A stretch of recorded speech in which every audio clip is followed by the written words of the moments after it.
Good morning and welcome to Smashi Business. I'm Lubna Hamdan. And I am Ali Baba. Ali Baba is casual today, Very. but but I love the casual look, Ali, because we're gonna be talking about sports later on. So, and you're dressed to the nines when it comes to sports. But first of all, to quickly go through the news, Piers Morgan is moving his uncensored show from Talk TV to YouTube. Saudi Aramco has paid dividends despite a 25% fall in profits. And another Saudi story, which Adi, you're going to be giving your input on. Saudi is going to privatize football clubs, and there are talks Cristiano Ronaldo is considering buying a local club. And then, forgive me for talking about this during Ramadan, but alas, the news and the show must go on. So our guest today will be talking strip clubs, dropping out of university, and the fad of entrepreneurship and podcasts coming up next. Welcome, Ali, to the show. How's it going? Great. Ramadan Kareem. Ramadan Kareem. Dropped a bomb on you right there, didn't I? Yeah. Ramadan and strip clubs, they perfectly go going hand in hand. No pun intended, of course. Yeah. We're getting cancelled today. Are you into watches, Ali? Watches. Yeah. Yeah. What's your favorite watch brand? Your dream watch brand, let's say. Oh. Rolex, AP, Patek No, Philippe. not that high. I don't think Not that high. No. Okay. A good Versace, Agner, those kind of watches I'm fine with. Okay. They're nice. Yeah. Okay. I have on my hand a watch that does not belong to me. Borrowed it from a friend to talk about it on the show. It's the rose gold AP offshore. I'm going to show it here to the camera, to my camera. What do you think? How much do you think this costs? Looks expensive? Looks expensive. It's about 250,000 dirhams. I'll get you that number in USD, which is about $68,000. That's the retail price, of course, because there's there isn't as much supply. That could easily double, but that is the retail price. And it's interesting because the collector that owns this watch, and I did a segment about watches once, and they're quite interesting because they're the new investment kind of stream for a lot of people. People buy these watches, keep them, wait for the price to go up, and then sell them. And it's quite interesting. But he told me that the most well-known watch, I guess, for AP is the Royal Oak. But he told me that, you know how they say people who can't afford a Ferrari buy a Maserati? This is the same thing, apparently. I'm not going to pretend like I'm a watch guru. Apparently, people who can't afford the AP offshore buy the Royal Oak. I can't afford either, guys. I'm just... Same here. Just chatting about it. And our one of our producers, Ali, just said in my earpiece, he wears a Casio that's 30 dirhams. That's great. Ali, there's no shame in the Casio game. I'll say that. So, right, let's go down to the news. Piers Morgan, do you like him? Are you a fan of his? He's very controversial. Sometimes I like him, sometimes I don't. I think his fall from grace was when the genocide first started in Gaza, and he kept asking the same question over and over again. Do you condemn Hamas?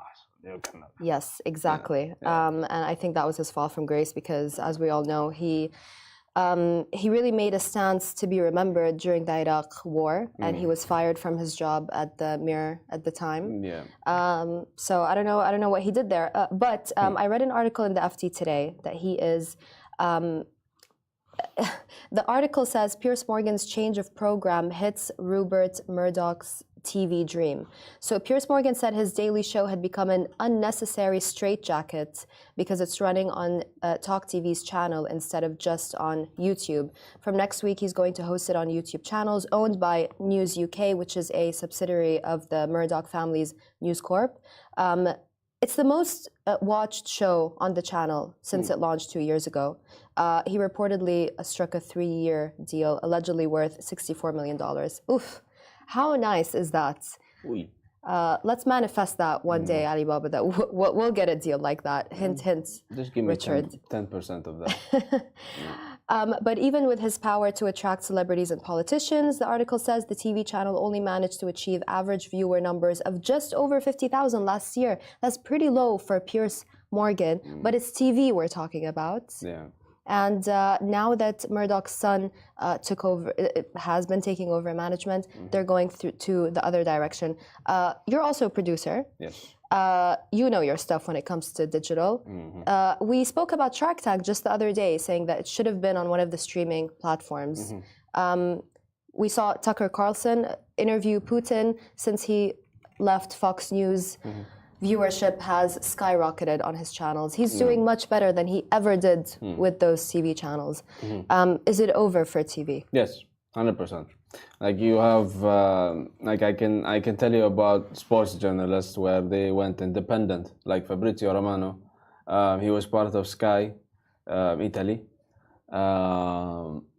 and after when he went independent, skyrocketed. Nobody knew. Like the scene, the football scene knew who he was. Right. But after Sky Italy, he blew up completely. Right. Like he came up with the "Here we go" and everything. So social media was a big game for him. Yeah, like these like big time journalists and TV stations can hold their own on outside. You know, I think after what happened with Iraq and Pierce Morgan's stance on that, and after he was kind of screwed over for that, fired from his job, I think his ego really took a massive hit, because I think had he done, and perhaps, and maybe he will do what Tucker Carlson did after Fox News, had he, or maybe he should do that right now with Talk TV, because, you know, does he really need them? I don't know. We'll see. It's an interesting take. Let's talk briefly before we move on to Saudi Aramco. Brilliant story. But let's talk briefly about Shark Tank. Do you think that they'll put it on any of the streaming platforms? Because when I went to their YouTube account and I've watched a couple of episodes, I mean, all of the comments. One guy said something that was very accurate. He said, "I came here because everyone said Shark Tank Egypt is better. And I'm in the comment section to confirm, yes, it is." Brilliant. Ouch. But Ouch. brilliant. That's harsh criticism, but you know, you take it. Yeah. You take it. If You take it on the chin. Yeah, if you're doing Shark Tank Dubai or UAE, you know, Yeah. you have to make sure that, you know, you take criticism like that and you move forward, and don't put it on social media. Exactly. Stream it, please. Stream it, please. We want to watch it, so Promote please it, stream it. promote it, market it.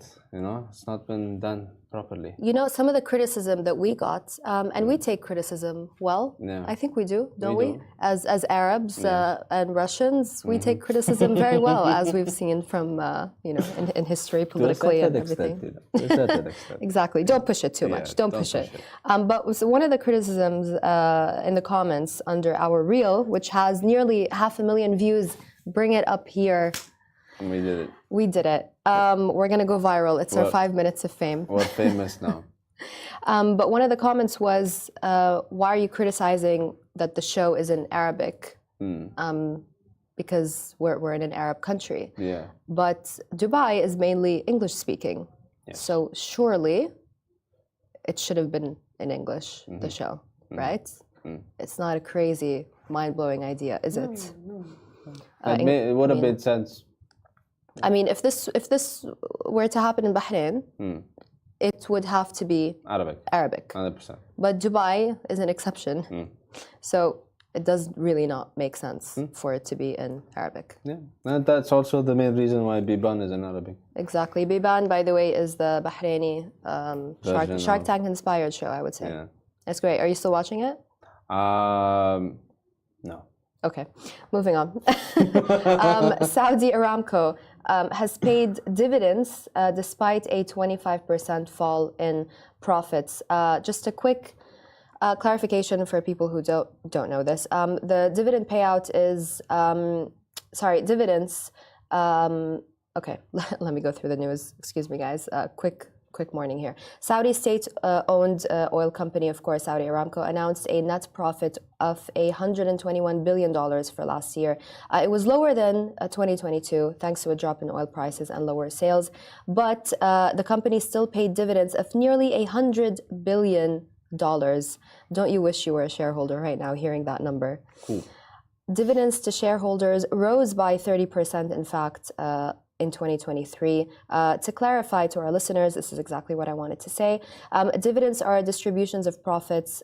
They're not normally paid if the company is experiencing losses because it could jeopardize liquidity of a company. But despite the drop in profits for Aramco, the figure was still the second highest reported by the company after its record $161.1 billion in 2022, which was the largest profit recorded by an oil or gas company. The dividend payout is likely to anger campaigners who have condemned the huge profits made by energy companies, and the bonus is handed to executives.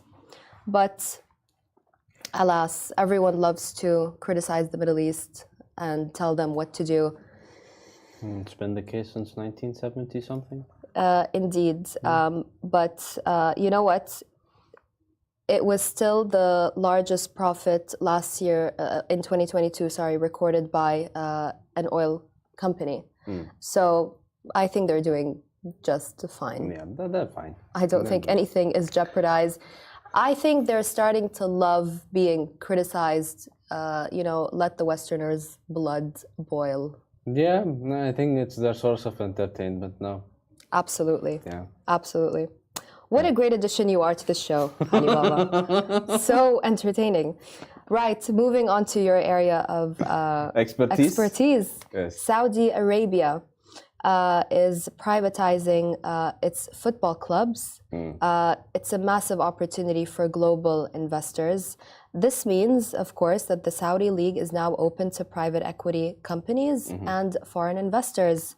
It aims to make investments sustainable and profitable, expand the global broadcast reach, become a magnet for global stars, and much more. The Saudi League has already sold rights to 12 networks across 130 countries for the 2023 and 24 season.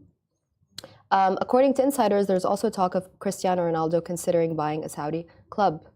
This is all, of course, the privatization of the football clubs in line with the Saudi Vision 2030 to diversify the post-oil economy. And doing this through sports is one aspect of the economic diversification.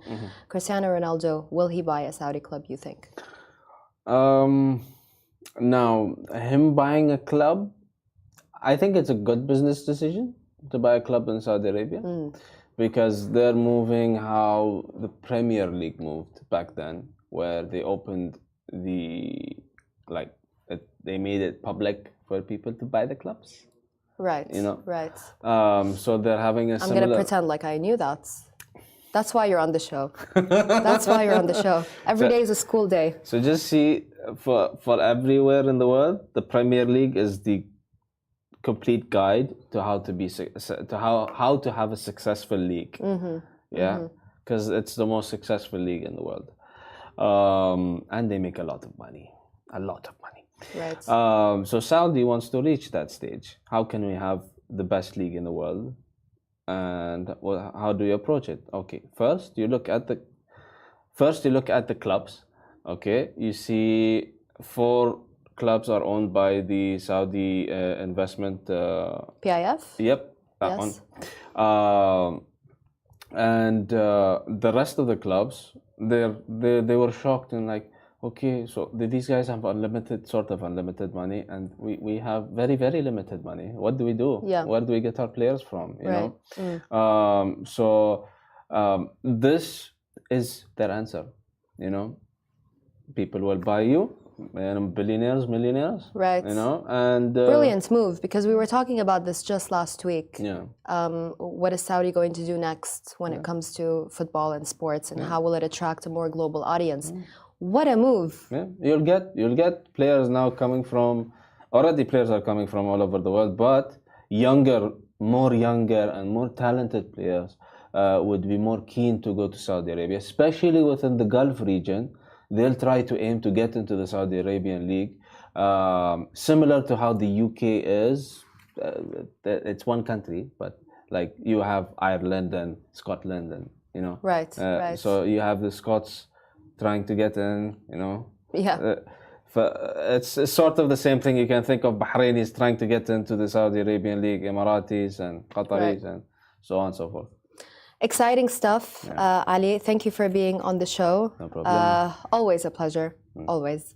Up next, and speaking of players, is he a player? Is he an entrepreneur? Is he a podcaster? What exactly does he do? We'll find out next with Matt Haycox. Stay tuned.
podcasting, and much more. Quite a journey.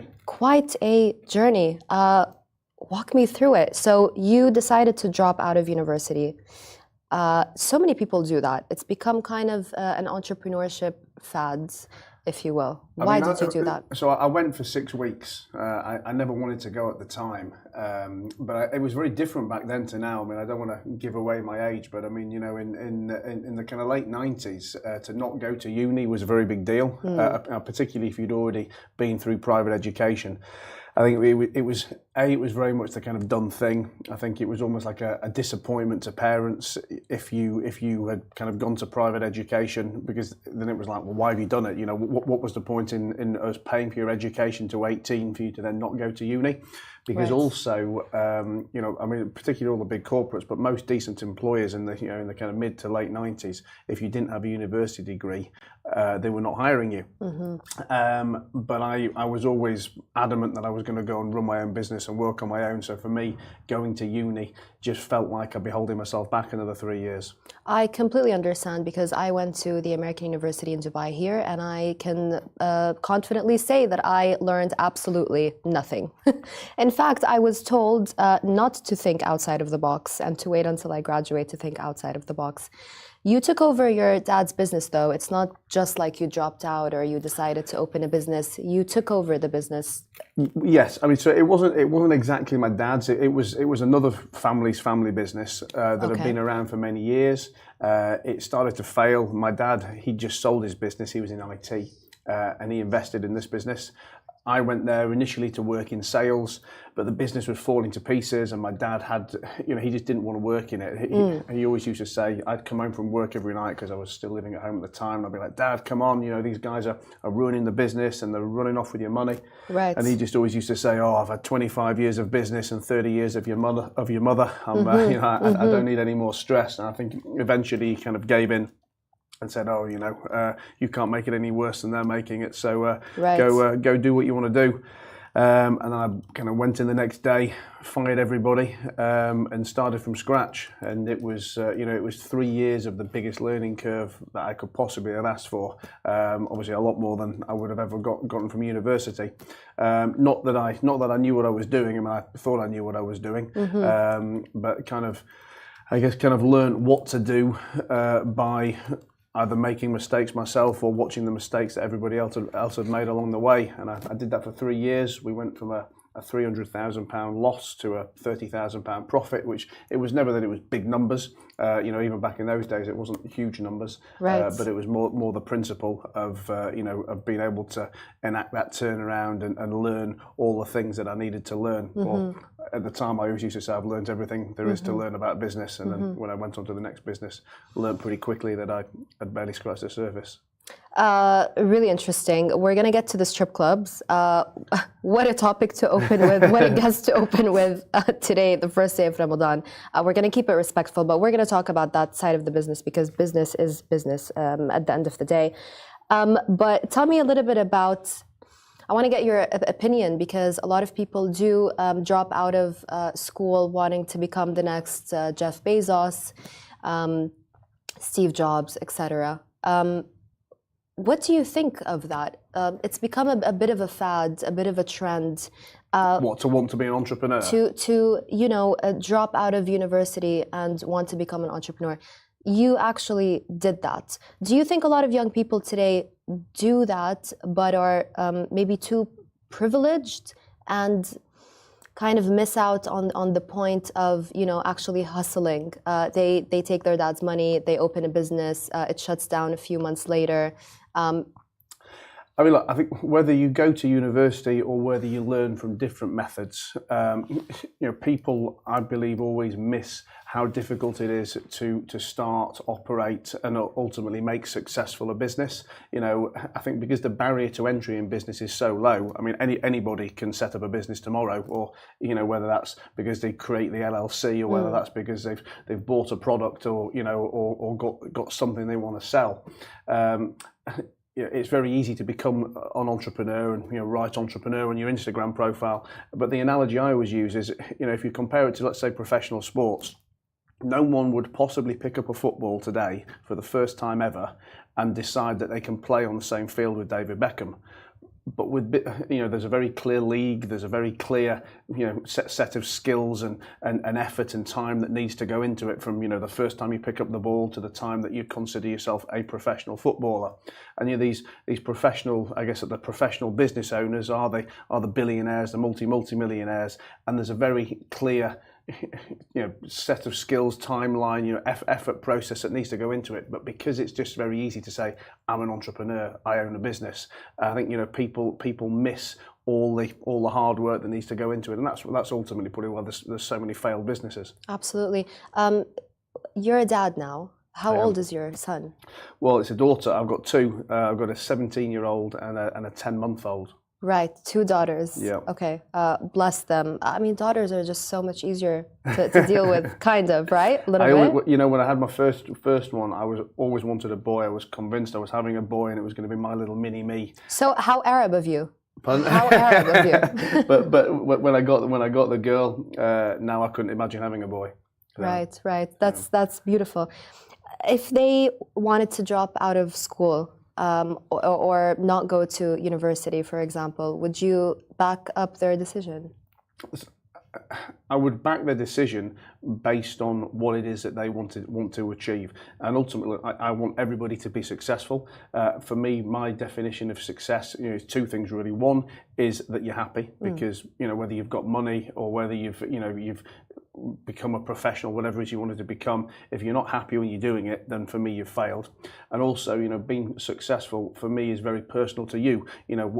What have you decided you want to do, and can you achieve that? So for me, they're the 2 key metrics. But there's many ways to get there. Whether that's through university. So my elder daughter, she wants to work in engineering at the moment. She wants to do something with aerospace and that kind of thing. I mean, she absolutely really has to go to university. I mean, okay, maybe there's some apprenticeship type things she can do. Right. But if she wants to do it fast, if she wants to get the credible jobs, then she's going to have to go to university. But obviously at 10 months old, I don't know what the next one's going to be up to. Yeah. But I just want them to follow the right path and the quickest path, and not do what people feel that they put pressure on other people to do. Absolutely. What exactly are you doing now, Matt? Because you do a number of things, consulting, I believe, podcasting. Tell me a little bit about exactly what you do. So my core business is lending money to other small businesses back in the UK. I mean, I moved to Dubai 3 and a bit years ago now, just purely accidentally and for lifestyle choices. But all my business is still back in the UK. We do have an office here, but all the businesses that we lend to are back in the UK. So my core business is financing other small businesses, bringing them both capital, but also bringing them advice. And I always say that I learned to be a lender by being a borrower. And when I built the strip clubs and when I built all the other businesses I built during the kind of early 2000s and late 2000s, I did it with borrowed money. And at the time, I didn't even really know what borrowing money was all about. And it was something I learned to do. And I say learned because I very much believe that borrowing money is a skill set. It's something that business owners need to learn if they're going to grow those businesses. Absolutely. But a lot of the time, people just want money because they're using it to mask a problem. To borrow money to fill a black hole because they haven't been able to fix the fundamentals of the business. They haven't been able to trade right, market right, make enough money. So we don't just bring money, we bring the business support, the business advice. And I always say to my clients that I've had 25 years of business problems and mistakes and failures, and I've kind of done them so that either you don't have to, or that I can give you first-hand advice that other lenders or other banks and institutions can't give. So it's a hybrid really of lending money, of investing, of providing support, of consulting. So that's the day-to-day. You mentioned the podcast. I have a podcast as well, which again, like moving to Dubai and like so many of my other things, was an accident. You started it probably 5 years ago now. I think we're on episode 300 and something. It was done just really to make some content, so I could build my online presence. So I kind of started a podcast just to make some videos, to make some audio. But now I always say that I think everybody should have a podcast. For me, it's been one of the great I guess, tools and fun things. For me, it gives me a great chance to meet people I wouldn't normally meet. Right. It gives me a great chance to sit down and ask people questions that are of total benefit to me. And then obviously it's good for building my profile and bringing in new business as well. Lending money, you're doing that back home. Would you consider doing that here? I'll never say never, but what I do always say is that, I've spent 20 odd years learning the English markets and knowing all the intricacies of what could go wrong and what does go wrong. And, money's very easy to lend and very difficult to collect. And each country has their own rules, each legal system has their own kind of nuances. And, I always say I've not got enough money to do all the deals I need to do back in England, never mind move to another country and do it. So at the minute, look, we raise a lot of money here in the UAE. There's a lot of investors here who are looking for high returns, who like England, who like the English legal system and lending money. But right now, I'm not ready to lend over here. Borrowing money is an art. Yes. And as you said, it's very intricate as well. But what not to do when borrowing money? Well, I think one of the most important things not to do is not to borrow money that you don't need to borrow. So many times I see business plans, whether that's startup businesses or more established businesses, looking to borrow money to pay for things that they shouldn't be buying in the first place. Absolutely. Whether that's fancy offices when they don't need them, or whether it's hiring staff when the existing staff aren't delivering enough.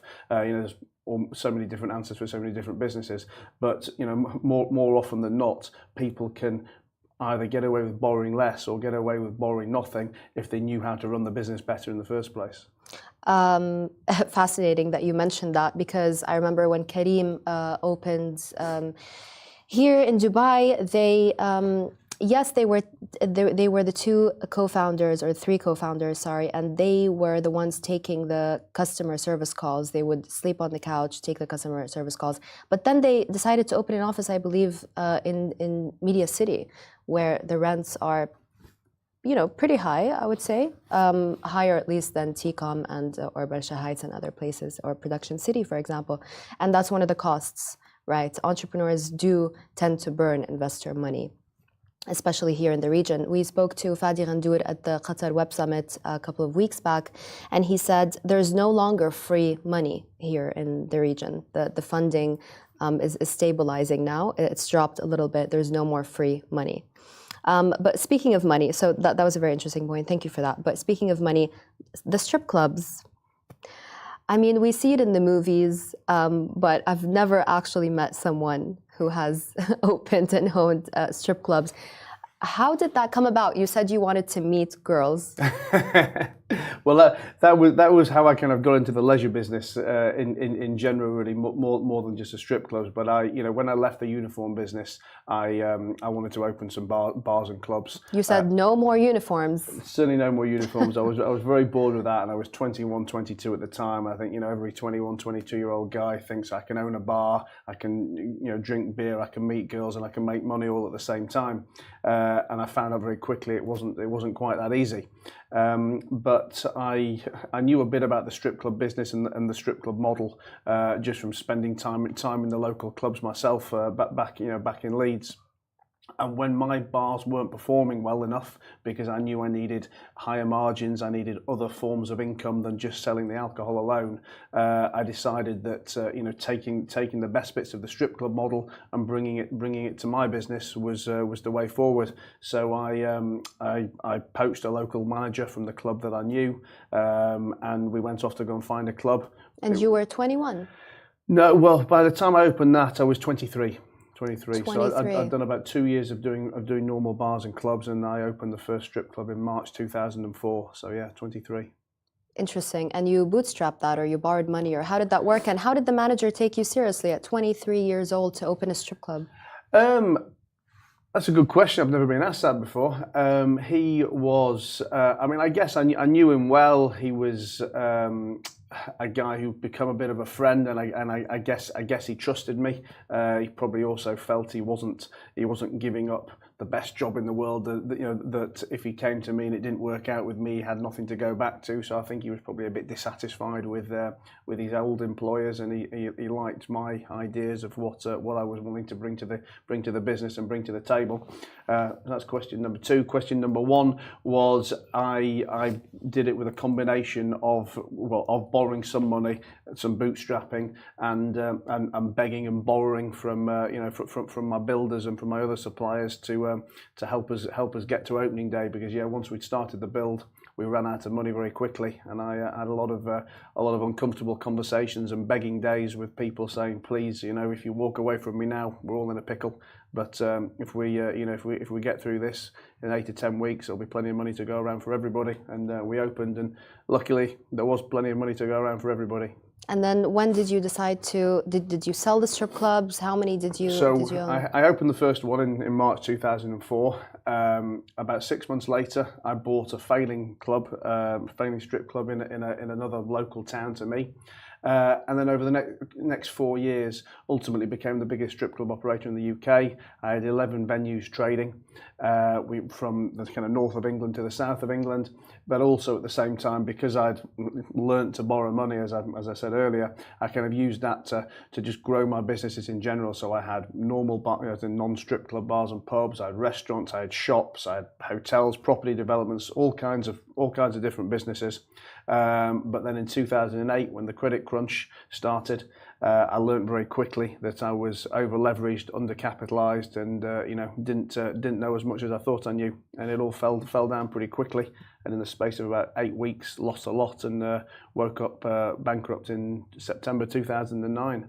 Wow, I'm gonna get to that. Wow, but who's the most interesting person to have ever walked into one of your strip clubs? Any interesting personalities? We'd have a few football players. We had the odd celebrity that came in, but I guess for me, what was probably more interesting was not the famous people that came in there. It was just that I got to meet lots of great people in there, and one of the things I always talk about is networking and the importance of building your network and having a kind of a power network around you for whatever it is you want to do. And now back in those days, I certainly wasn't as thoughtful and proactive about it, but they were fantastic venues to meet people in, because whether or not they admit it, all the local wealthy business owners would be in there, right. People let their guards down there as well. Well, and also as the owner of anything, as the organizer of anything, the promoter of something, you get a level of access and a level of respect that other people don't get. So being that owner gave me a kind of a foot into their world, and I made some great connections back in those days that still last with me today. The casinos are coming to the UAE. They're starting in Ras Al Khaimah. There are rumors they're opening in Dubai as well. Are you going to be involved in that in any way? No, I'm sure I'll be a customer. I do love a game of poker and a game of blackjack, but no, it's not a business I've ever operated in.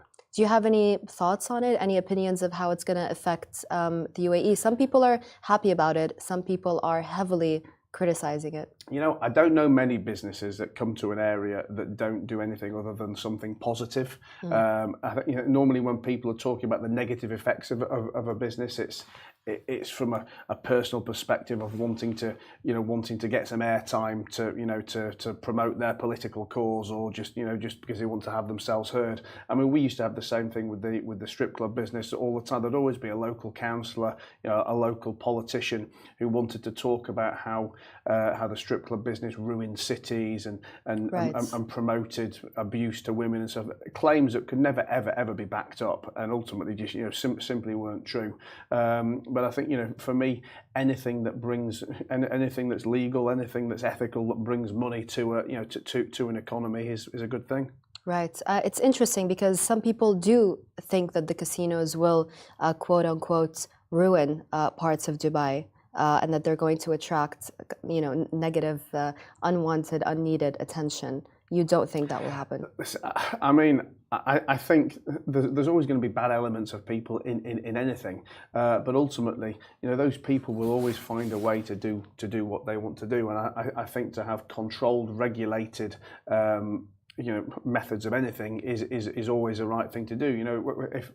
If you don't have legalized and I guess organized casinos, then people will find a way to, the people who are the real problem people will find a way to gamble anyway. If you don't have the strip clubs legally back in the UK, then people probably slip into more underworld prostitution and that kind of thing. So I think to bring anything to the forefront, to control it, to put a set of rules around it is always the right thing, because there's always going to be bad actors in every game. I mean, hey, we already heard about Dubai shutting down a couple of illegal casinos anyways, that people have been operating from apartments, penthouses, so they're already there. So great point.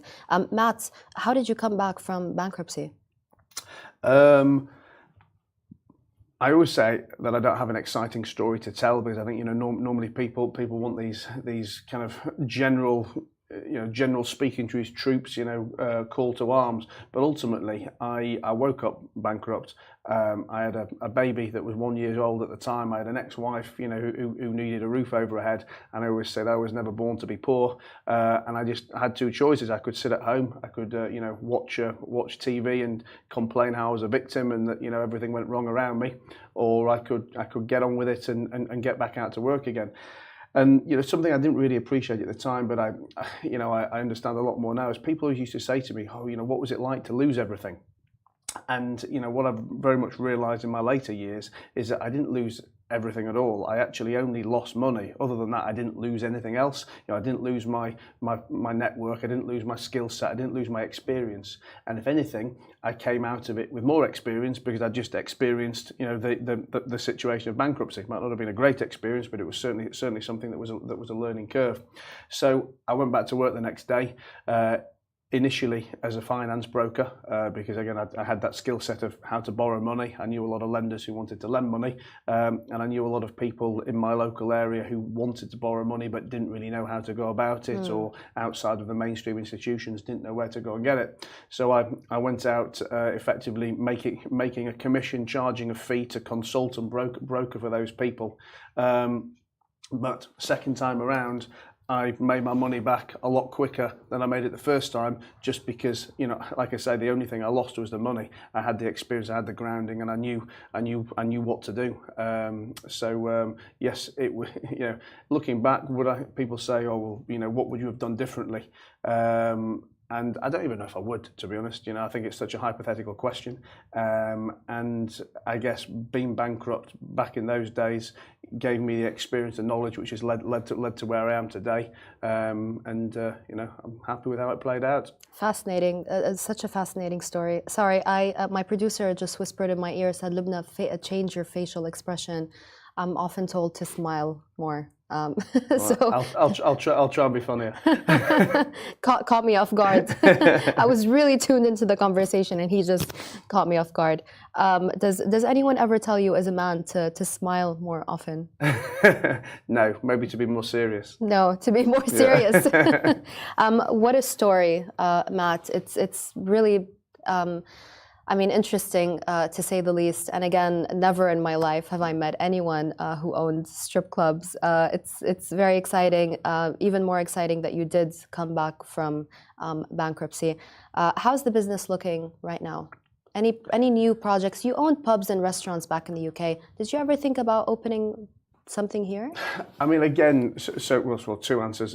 The second answer first, just for me, I've got enough on in the UK to not want to do anything new here right now. Like I said, we do have an office here, and any staff that I've been losing from the offices back in the UK, whether that's because they left by their own choice or because they weren't the right people, we're re-recruiting those over here, just because I know my life is here to stay in Dubai, and I want to have an office that I can kind of control, because I very much struggle to manage things properly from 3,000 miles away.